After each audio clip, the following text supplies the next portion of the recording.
Hey, I'm Joyce, the Energy Lady. I'm going to play a game, so to speak, today. And it's called Name That Pain or Name Your Pain. If you don't have any pain anywhere, whether it be mental or emotional or physical, then you don't have to listen to this. But my question for you is, where do you have pain? It could be in your body. It could be in your mind. Could be in your relationships, with your career, with your finances. Name the pain right now. Just speak it out loud as you're listening to this, or even write it down, okay? Now what I want you to do is, what are you telling yourself about that pain? Here's an example, okay? You have a pain in your lower back. What are the first things someone tells themselves when they have pain in the lower of the back? Oftentimes they're like, oh my gosh, something's wrong with my kidneys. Oh my gosh, I've got an issue with a pinched nerve. People who have pain in their knee, they'll say, oh no, maybe I tore a meniscus, or oh no, maybe I need a knee replacement. I mean, these are actually conversations people have, and maybe you've had them and maybe you haven't. People who have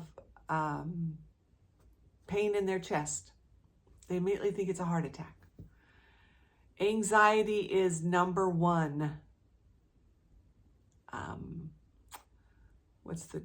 Imitation of a heart attack.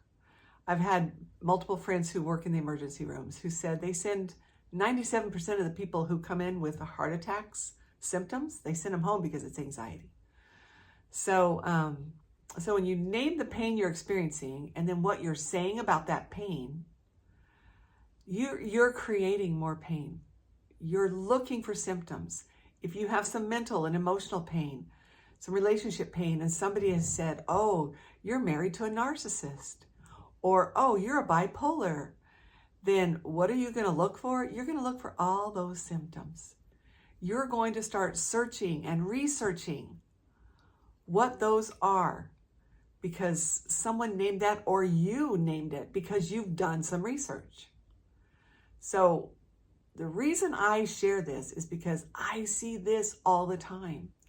People buy into the symptoms that they have told themselves they have. If you are experiencing some kind of pain in your body, in your mind, in your life, what are you saying about that pain? People do not know how to abide with the pain. I have a pain in my lower back, then I'm just going to say it's a pain in my lower back. Now, if something is like really, really excruciating and something that you can't even breathe through, then you probably ought to go to a doctor, okay? But if there's a pain, don't immediately diagnose it, self-diagnose, or start doing the research about it. Maybe you just need to move your body more. Maybe you just need to learn how to not take on other people's energy. And one of the ways you do that, of course, is by cutting the cords in front of your solar plexus so that you're not taking on the energy of other people.